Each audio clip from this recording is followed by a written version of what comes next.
Alrighty, welcome back to the Reputation Revolution. My name is Trevor Young, and this is the podcast, the show, the video show as well now, and soon to be a newsletter. Keep an eye out for that. This is where we talk all about personal brand influence, building a credible personal brand in today's reputation economy, doing it with respect and heart and authenticity. My guest today is building a movement, and I'll get her to explain a little bit more about that. Her name is Belinda White. She's a blogger, and she's very deep in the world of finance, and she's ticking a lot of boxes when it comes to building a personal brand. So let's dig into it, shall we? Belinda, welcome to the show. Thanks for joining us. When you're a little girl, what did you want to be when you grew up? Well, I wanted to be a fashion designer, or dress designer, as I used to call it. And then I realised I have absolutely no visual literacy and no creative design in the visual world. So makes it a little tough. I just really liked fashion when I was a little girl. Then I had a phase of wanting to be a lawyer, but that was very good save that I didn't do that. Indeed. Well, you're on a different path today. Do you want to let us know, you've sort of got, your day job, but you've had this sideline blogging, project that you've been doing, initiative, for probably about 5 years now that I've worked out. Can you tell us a little bit about, for those who don't know you, a little bit about your background, and then I want to dig into what you're doing around building that personal brand and building a movement around what is called Fierce Girl Finance. Love the name. Yes. Okay, great. So my blog and platform, I like to call it, is Fierce Girl Finance. And what I do is make women excited about their money, friends with their money and investments, and, teach them that it's something that's really available to them to invest, to save, to build their wealth, and then they don't have to be scared of it or put off by, boring men in suits using big, long words that they don't understand. So, I've been doing that for about 5 years. My day job is in financial services. I work as an investment manager these days. So my job there is actually very similar insofar as I have all these investment teams and gurus, and I help them tell their story to various, audiences, media particularly, but also to our clients and internally as well. So there's a lot of crossover because I take really kind of complex technical information and I try and make it interesting and compelling. And it's a great thing there because your vocation is, I guess, comms, communications, and all that pertains to it. But your passion is, finance and numbers and educating people around that. So it's a great example. Which I never expected to be my passion. Let me tell you, I stumbled into it. Well, I know a lot of people in communications having come from being in that space for some 3 decades, and I can tell you not many of them have been good with numbers. So it's great to see. But I mean, in terms of that, it's a great little sort of lesson, I guess, in terms of, if you've got these skills, but you've also got this passion and a desire to educate in a different field, but you're using your vocational skills, as it were, to further that along. It's a great thing to be able to combine all your skill sets and love of what you do. In terms of, I'm glad you used the word platform, and I like, using the word platform often too. I mean, it's probably been hijacked by the social media companies, and they say we're a social media platform, but really a platform, particularly for authors and stuff, is you have a blog or a YouTube channel or a podcast, and you have your social channels, and everything comes off the back of that. You've done that with Fierce Girl Finance, and it has a blog at the heart. Can you walk us through some of the elements that and how you're building out the Fierce Girl Finance blog and the elements that go into that? Like, I think you've got an email newsletter as well. Yeah. So, I should start at the beginning. When I first started blogging, it was about PR. I had a blog called Getting Past PR, and it was because I realized that I was a consultant at the time in a PR agency, and I felt like I had a view on everything about PR and clients. And I was like, I should just write about this. And I'm really glad that I did, because it made me kind of fall in love with writing again, because I was so used to writing for everyone else. When you're a PR person, you just become everyone's ghostwriter, and then you forget that you have your own point of view, and that you can shape a story the way that you want to. So it was actually a really great process for me of like coming back to writing for myself. And then I had a couple of blogs and played around with things, and then while I think it was about 2014. I was working on Money Smart Week, this kind of pro bono financial literacy initiative, and I was doing seminars to the PR teams in my work, a lot of PR girls actually, because it's agency. And someone said to me, like, "You're so good at explaining this. Why don't you do something more with it?" And so I was like, you know what? I should do that, because I believe in the concept of women taking control of their money. And I think so many people, but women in particular, get socialized to believe that it's too hard or too complicated. They don't belong there. So I just thought, I'm just going to write how I would talk to my friends. So if you read the blog, it's very much a conversation. It's very, second person. I want you to do this. I hope that you could do this. And so then I do have an email database as well, that basically get the blog posts.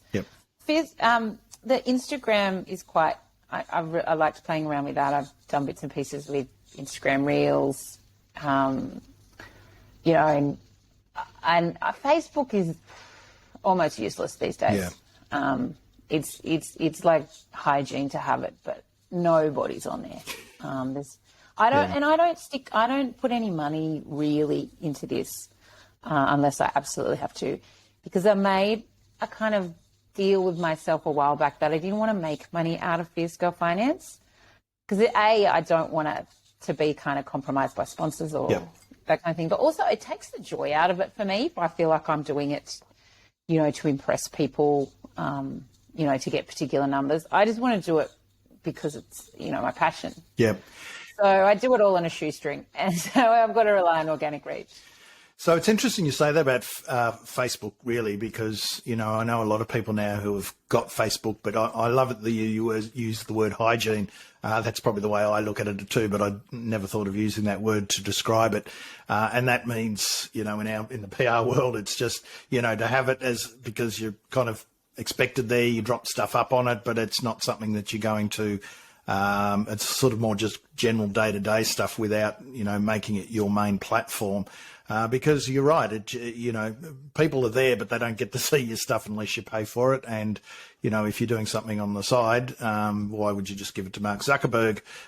If there are other ways of building your own media channel, which is, getting readers to your blog and also being able to communicate with them via email. Tell me, do you think that, so it sounds to me just from what you've said that by the act of blogging helped you find your voice? Yes, very much. And it's a real thing if you are in PR and communications in particular, or if you're a professional writer, that it's so easy to just get caught up in other people's narratives, writing for a particular voice, or just all you write is media releases, this kind of thing. It's funny because my mum still doesn't have a huge idea of what I do for a job. For years, I'd be like, "Hey, read this article that I wrote," to, my friends and family. They'd be like, "That's not your name on it." I'm like, "Oh yeah, obviously I'm in PR. I don't get my name on anything."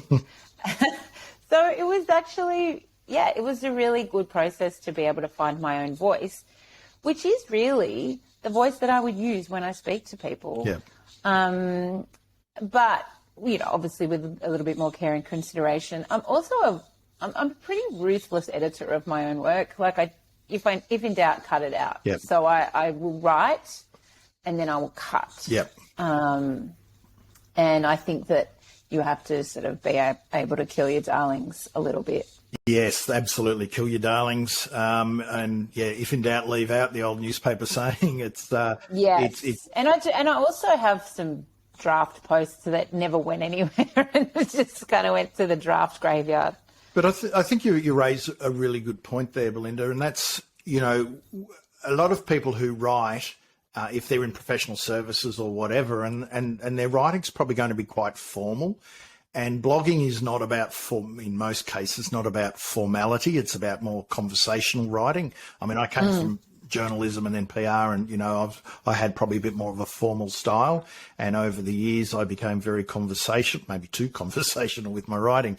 But it really is much more an enjoyable read because it makes it a little bit more accessible, doesn't it? When it's a little bit more casual and conversational. Yeah, I mean, it feels like you're talking to a friend. And I've got to say, it's hard to predict which posts will get a lot of traction. Sometimes it feels a little bit like I'm feeding people the vegetables in that, like I wrote one last week or the other week about what's happening in the markets with inflation and, some economic indicators. Nobody comments on that shit, right? Yeah, no, they don't. But I can say with great conviction that the posts that get the most are the ones that are the most heartfelt, the most raw, the most vulnerable. And I don't think that's surprising to anyone. But sometimes I'll be like, wow, people really resonated with this. And sometimes I go a little bit off-piste and it's not like a straight money post. It'll be like, hey, and it'll be, hey, here's an idea about life or emotions or mental health or whatever. And this is also how it applies to your finances. Yep. Yep. And that's because our money doesn't exist in a vacuum. Yep. It is part of our life and emotions and mental health. Yeah. And, we all know that if you're in a bad mood and then you spend money, there's a whole set of emotions that get kicked off around that.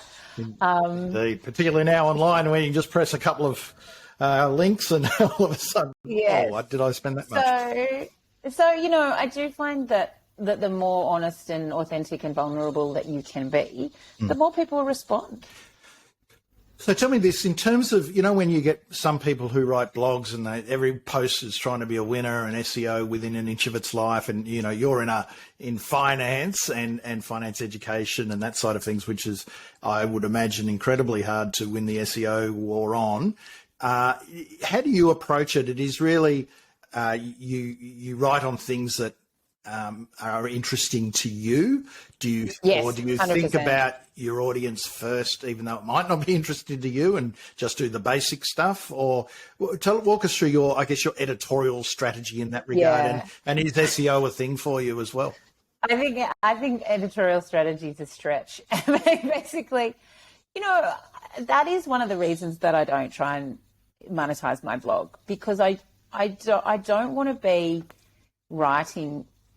For the brief period when I was trying to write for a specific purpose of building an audience or whatever, I found it I kind of sucked myself out, because I thought I'd overthink everything and will people want to read this? Will they like it? Blah, blah, blah. And so I found that it was actually much more enjoyable and much more freeing to just write based on like a conversation I had with someone, or, something that I saw someone do and made me kind of sparked a thought about it.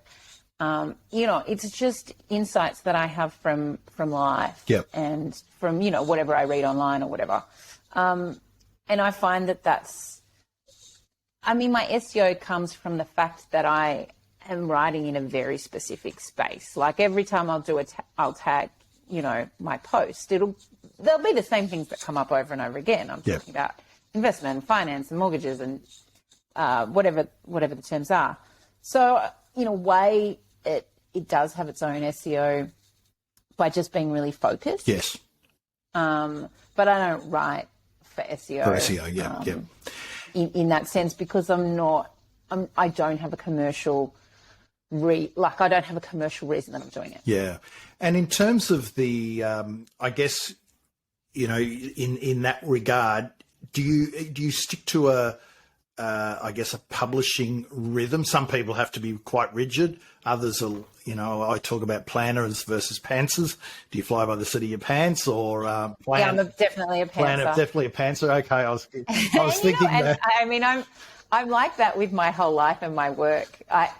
In my career, so PR and comms is a melange of a lot of different skill sets. And I'm a creative person. I'm a word person. I'm analytical. Don't love process. Hate spreadsheets. Work in progress documents are not my favorite thing in the world. And so, luckily, I've mostly been surrounded by people who kind of balance that out. Yeah. So with my blog, I do really kind of just let the muse guide me on. I do try and do weekly posts, but sometimes the muse just deserts me, and it'll be because I've got other stuff going on in my life, and I used to get a bit down on myself about it, and now I'm like, you know what, Belinda, no one's like refreshing their inbox to see if this girl finance come in this week. So because it is a passion project, I tend to have like big creative bursts, and I'm like writing all the time. Or like I was doing all these Instagram reels every day. And then sometimes I'll just be like, I can't think of anything that anyone wants to hear about it right now, so I'll just not say anything. I probably psyched myself out a bit there. To be fair, you've blogged very consistently. That said, you've still blogged consistently. It might not be at the same time. I know some bloggers and they have to be the same time of the day, same time, same day every week. And that's the way they're wired. Others that fall into that camp, your camp, that you can consistently putting content out, but it might not be on the same day every week. How many posts do you reckon you've done over the 5 days? 5 years. 5 years. That's a good question. I probably, if I averaged it out at one a week, and then so I guess 50 times 5. Yeah, 250. 250, 300. Maybe not that much. Yeah. Maybe 1,500 or 2,000. I never thought about it like that. Well, I mean, it's really the consistency though, that going back 5 years, but you're still going after 5 years, whereas a lot, pull up stumps pretty quickly after 5 months or 5 weeks. Yeah. There's a lot of blogs that haven't been, published on after a few months. So and I think I look at some of, I wouldn't call them competitors, because that's not the right word. I look at other similar outfits in this space, talking to women about money. And I like to say I was into it before it was cool. There has been a really big explosion of it in probably, I'd say, the last 2-ish years. Yep. Maybe 2 to 3 years. I was a little bit ahead of the curve. Yep. But then I know that there's other bloggers who've come in, and not just bloggers, podcasters as well, who've come in and totally blitzed me in terms of readership and reputation and visibility. And I used to get a bit like, what's so good about them and what's so bad about me? And then I'm like, you know what? You can't spend your life comparing yourself to other people. Like a lot of those ones who have really big audiences, they've either made a connection with, a podcast that has, brought them to a much broader audience, or they have, a commercial imperative behind them growing it, which I don't. Yep. And there was a couple of years there where I actually had to take my name off the blog because of where I was working, and they wouldn't let me have my identity on there. They saw it as a brand conflict. And so that kind of really hampered me in terms of what I could do publicly. It became a deal breaker for me. It's actually one of the reasons I left that job. So I do it because I love it and I believe in it. And I think if you get really bound up in all the stats, and if you censor yourself too much, and if you think too much about what you're trying to, how big your audience is or whatever, then it can take away some of that joy. And maybe that is the bloggers who only last 5 months rather than 5 years, because not that there's a right or a wrong reason to do it, but it's a lot more sustainable if you're doing if you're building a platform and talking to people because you want them to know about this topic than if you're, I've got a financial planning business or a money coaching business and I need to build an audience. Yeah. Like it's a very different reason coming to the keyboard. Or we're seeing now with the creator economy, someone builds a newsletter or a podcast or a blog or a YouTube channel, builds the audience and then monetizes it as well. So, that's a newer sort of thing that we're seeing now as well. Yeah, and you know what I love about what I do is I've met some amazing people, and, you know, particularly women in this space, working in this space. I've made some really amazing friends. And because we're all working for the same goal, which is to empower women through their wealth. Yep. You know, and you can't have genuine equality of rights or opportunities if you don't have equality of wealth. Yep. Yep. And thank you for coming to my TED Talk. So I want to now shift gears into earned media. So you're in the PR game, so you earned media. PR, darling, PR. Yes, will be very close to your heart, but earned media being any sort of, I guess, third-party media coverage that you have earned, not purchased, but you've earned the right for someone to talk about you, list you, quote you, interview you, etc. Yep. Just doing some Googling of you, you pop up everywhere. So you know why? Because I'm a PR bitch. But I reckon, we haven't spoken about this, but you're either pitching yourself out or people are coming to you. I probably think it's more the latter. It's both, actually. Yeah. I go through. I got it half right then. Well, you know, I say this to clients all the time. You know, you have CEOs who come to you and say, "I want to be on the speaking circuit," and it's like, well, you know how you get on the speaking circuit? You do your earned media, you do your PR, you do your thought leadership, and then people see you and they invite you onto the speaking circuit. And it's the same with earned media of any type. If you are putting out content, you'll get a bit of word of mouth. The first media op, I think, or maybe the second media op I got was a friend of mine who knew someone at Mamma Mia, and just maybe shared me on Facebook, and Mamma Mia came to me and said, like, do you want to do some content with me? And so randomly the Daily Mail came to me. I don't know how they found me. And they did a profile on me. I would never have even thought to pitch myself to Daily Mail. And so any earned media is a combination of what you are proactively pitching. Yep. And so then over the years, I've pitched myself to, Yahoo Finance. They love a bit of women and wealth stuff. Sometimes I pitch stuff to Mamma Mia still. So you've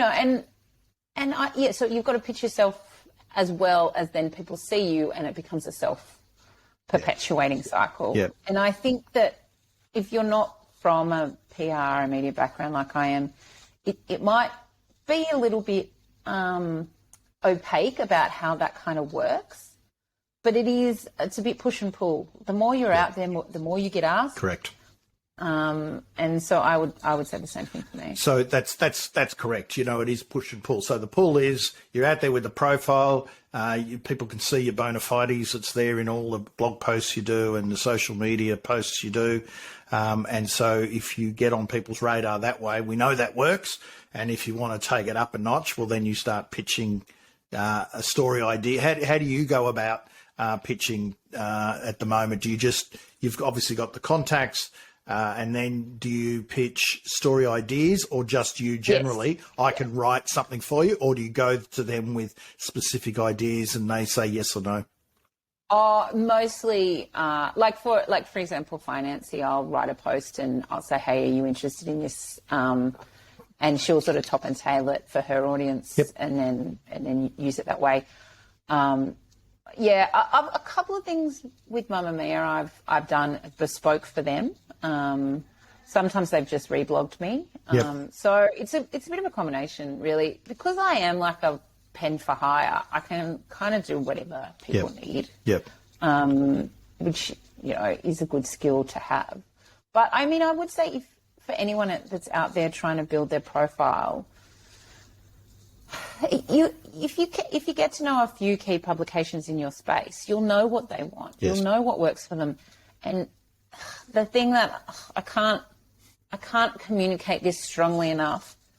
If you don't understand the publication you're pitching to, they will know. You know, like quickly.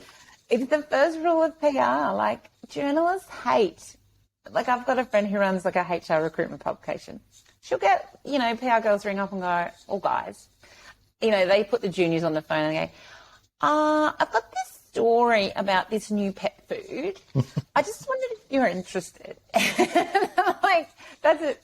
Look, that's probably an extreme example. But if you genuinely read and understand the publication that you're pitching to, then you're far more likely to be able to give them content that they're interested in. Yeah, 110%. And, you know, pitch them an idea that you think will really hook them in. You've only got the email subject line to really hook them, and that in the first, if that gets them, they'll read your first one or two paras, but like, you've got to nail it in that time. On this, yeah, if you're pitching whatever it is, Pet Food Daily, would you as a reader of Pet Food Daily click on that link? Like, that's what you need to think about. And I think a lot of people, especially who are not from this background, they think it's a supply and demand thing, and they think, I want to tell you what I've got to offer rather than I want to give you what your readers want. Perfect. Yeah, you're spot on there. And how like, so you've had a steady stream over the years now of media. I've seen you listed as one of the stars of Women in Finance. I can't recall offhand what the... Oh, can I just tell you my hot tip for anyone in this space trying to build a reputation that I always tell people and tell my clients, the only barrier to being an expert is basically calling yourself one. If you say, oh yeah, I'm a finance expert, nobody questions you. You know, as long as women, it drives me nuts. I'll put women, I'll give them media opportunities, like women that I've worked with over the years in particular, men a little bit, but much more women.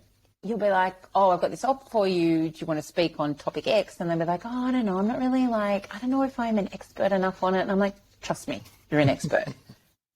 The hurdle for being an expert is saying you're an expert. I mean, obviously you need to know what you're talking about. Yeah. But you don't need to, like, for example, I don't need to have a PhD in finance to be able to talk to women about how to manage their bank accounts. Yep. No, I do have a postgrad degree in finance, but it's not like the super hard one where I can manage your investments for you. Yep. But I can tell you the difference between an asset class. You know, I can tell you the difference between equities and bonds. Yep. You know, so I'm not completely talking out of my ass, but so many women don't put themselves forward because they think they're not a perfect authority on something. Yeah. And I mean, yeah, you're probably right. It is that, you know, there's a gender issue there, but I've found that people generally, and the more experienced they are, the less likely they are to put themselves out there as well, which is, it's a bit of like really interesting. You don't know, you know what you don't know. So you think like, oh, well, you know, if I see this, like, for example, in like a big growth industry at the moment is ESG and green investing. There's no specific, like, if you're an investment manager and you've got the Chartered Financial or you know, Association CFA badge, then everyone agrees you're fully qualified in investment management. It's different with like kind of green and ESG investing. So it's a contested space in a way, like, well, it's an uncontested space in a way, like you can say you're an expert, for example. But, you know, it's really like there's no test. There's no test to be saying. So and there's a lot of women working in this space. Like, oh, I'm not an expert in this. I'm like, well, compared to most people, actually, you are an amazing expert in this. Yeah. Just because you don't have the badge or the designation doesn't mean that you're not an expert. And you know what?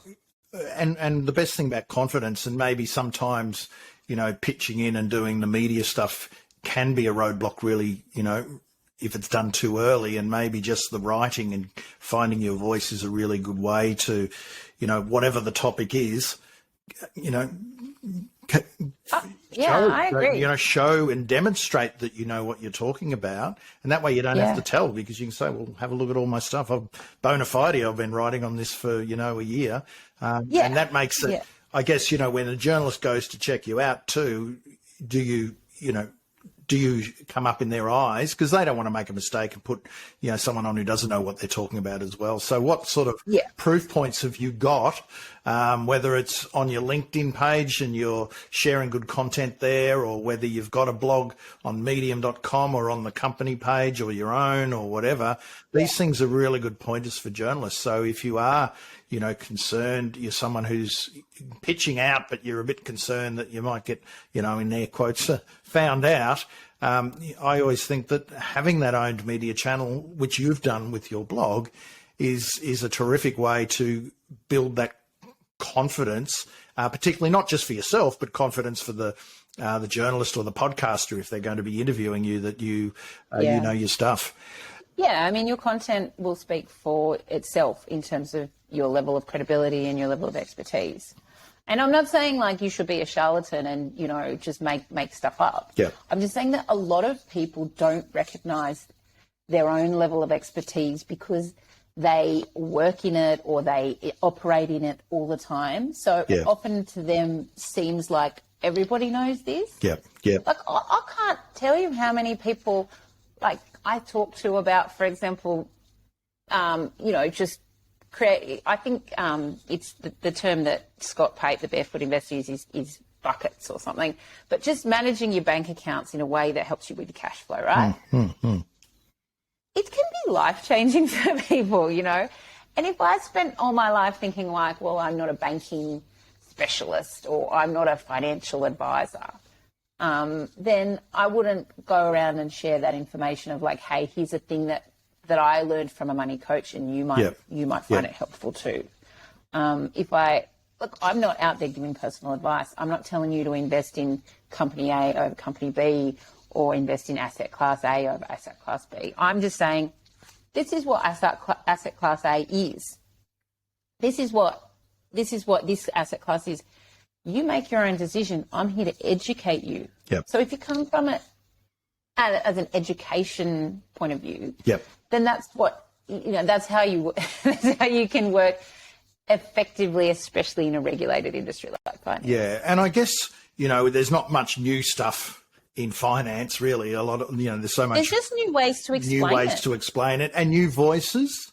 And some might do it in a highfalutin way. Some people might really dumb it down. Some people might be in the middle. Some people might do it with humour. I mean, that's the key to finding your voice, which is pretty important, particularly if it's in an industry where you feel like there is a bit of competition out there and a lot of people writing on the same sorts of things. Yeah, and knowing what you're good at. Like what I'm really good at is coming up with metaphors and similes. Yep. So I won't just talk to you about diversification. Like I'll explain it as, say you've got your shoe wardrobe, and here at one end you've got like really high heels that you can only wear out to dinner. That's your alternatives class. And then down here you've got like your really boring ballet flats. That's your fixed income. I know that that's my skill and that's what people find interesting and helpful. So that's what I play to, is really kind of explaining one thing in terms of another. But that might not be your skill. Your skill might just be able to break things down into really simple steps. Yep.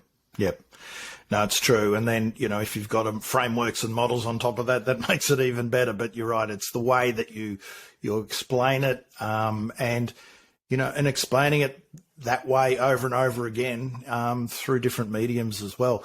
Tell me, with the earned media, did you find that earned media over the journey has really helped the blog? Yeah, I remember, it's a lot of chipping away. Like, there's not, it's not like I had one post that went viral and all of a sudden I had 10,000 subscribers or something. But, I remember I did this one that ran on Mamma Mia. It was just a reblog about like New Year's money tips. And people just really got into it and were really excited, and I got a lot of followers that way. Yep. It really is, there's no silver bullet. No, there's not. If you want to build an audience, for good or for ill, you've just got to chip away, work out what you're good at. Like when I said I'm good at metaphors, I only know that because I've been working and practicing the craft for a long time. Yeah, you can't just focus on your email database. You can't just focus on your Insta. You can't just focus on your earned media. You can just kind of chip away at all of those things, and then they kind of feed into each other. Yeah. And also meeting people. Like I tell random shop assistants about my blog, because I'll be at the counter and we'll be talking about bank accounts or something, and like, not that I'm trying to sell the blog, but it comes up and I say, oh yeah, I teach women about money, and they say, oh yeah, tell me where.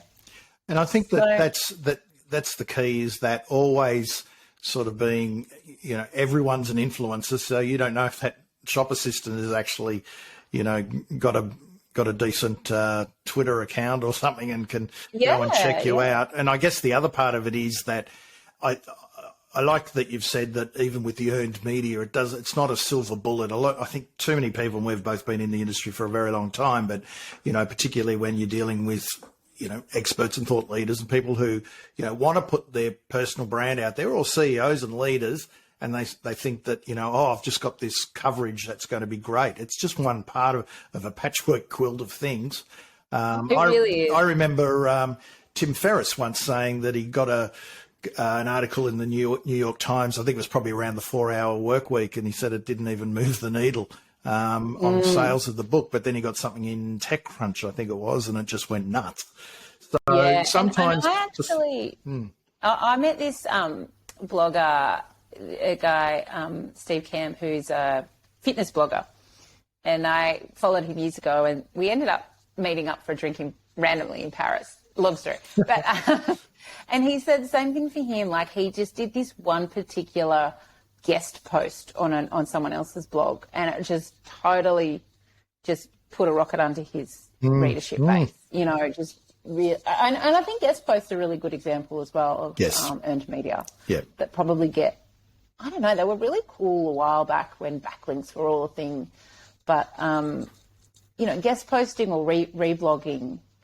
So when you're saying reblogging, you're saying that with Mamma Mia, for example, which for overseas listeners, it's a quite a big, it's a women's blog. It's a women's media platform. Yeah, it's an online platform that's quite big, but they basically are syndicating something that you've already put on your blog. Exactly. Yeah. And guest blog with a very light touch. Yeah, and then there's opinion pieces for an industry magazine or an opinion piece for a bigger blog, and then there's guest posts for smaller blogs as well. So sometimes it's the smaller things, as you've noted, that they chip away, and they can.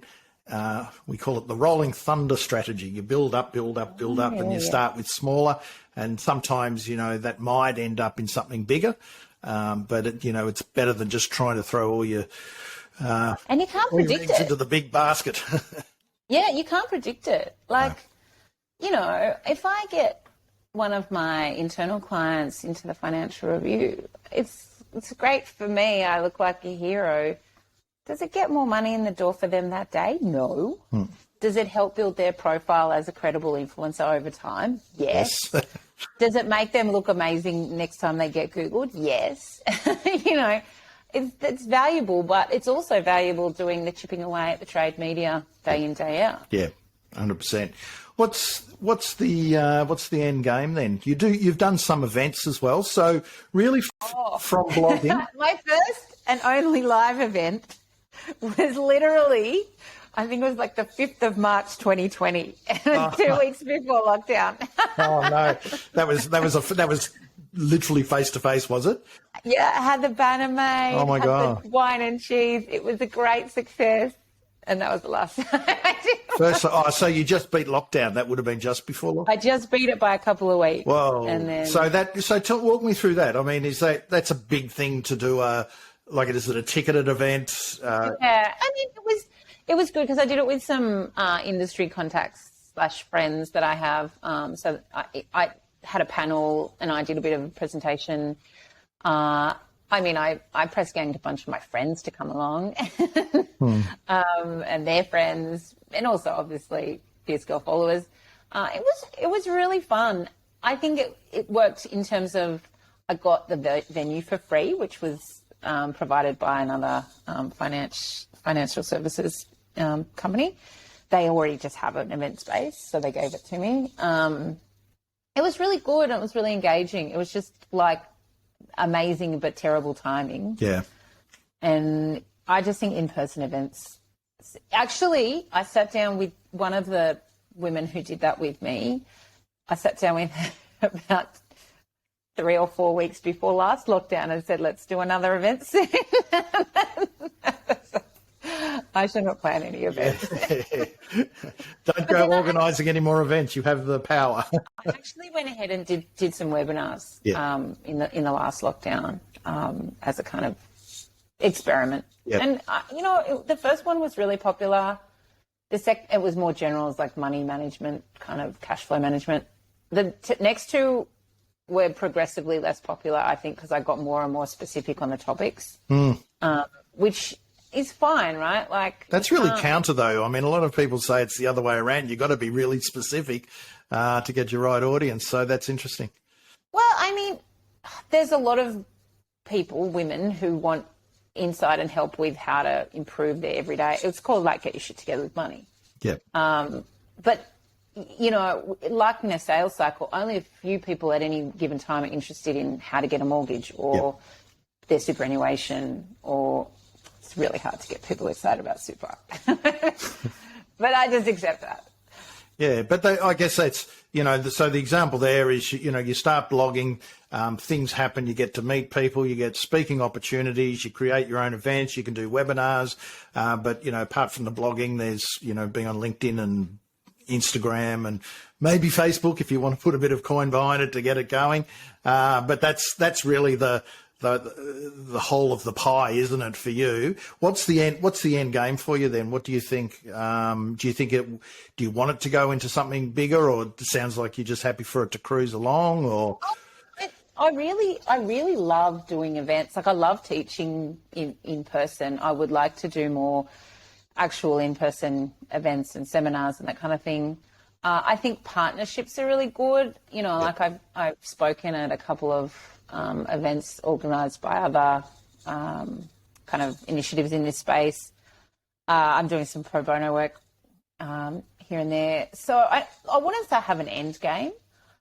I have a desire to continue contributing positively to this space. Yep.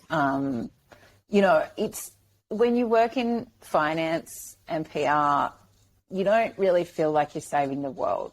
Like you're not feeding hungry children.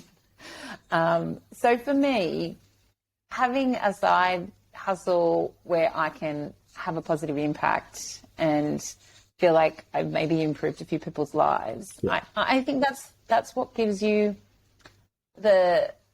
it takes what is a career that is less meaningful and gives it more meaning. Yep. And you have a manifesto of sorts on the website as well. So how important do you find having a manifesto and putting that out there? Was that something that came easily, or did it? I wrote a lot of. I wrote a lot of that stuff when I set out, and I haven't changed it a lot because I had a very clear vision of what I wanted to say. Yep. So that you might not have had a plan, as you said, not everything's planned, but you do have a mission, a purpose, and a vision and a mission. So that just goes to show how important that is, because that keeps you on track.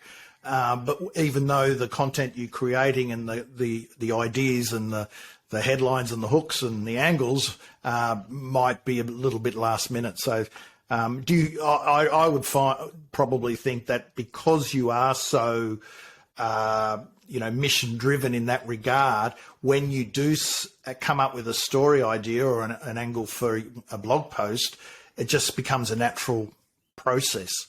You'll say, that's right for it. No, that's not over there. Do you find that that's what, with having a mission like that, no, that's not right for the blog, that is. And same with speaking engagements or anything else? Yeah, I would say I don't overthink it. I'm very intuitive of, like this is a message that I want to get out, or this is a person that I want to partner with, or this is someone that I want to talk to. Because, my mission is to empower women through their finances. And that can take a lot of forms. Of course. But you're always coming back to the same purpose. Yeah, fantastic. Thanks very much for your time, Belinda. Where can people find you? No doubt you're going to send them to Fierce Girl Finance. fiercegirlfinance.com.au. Yep. Or my Instagram is Fierce Girl Finance. Fantastic. And if you go there, you'll see everything. And you can follow me and learn about how to empower yourself through your money. And if you're listening to this and you want to check out how Belinda, just put Belinda White and Fiscal Finance, and you'll see all the earned media and the editorial coverage and exposure that she's got, and a lot of that is because, well, most of it has come from blogging and then all the other things that happen in and around that. So lots of PR. And sometimes people say, what do you mean fiscal? And it's like fierce, like Sasha Fierce, I say. Like Beyonce. And I'm like, oh, yeah, right, I get it now. There's a lot of Beyonce on the blog. Excellent. All righty, thanks very much for your time. Thanks for talking to me.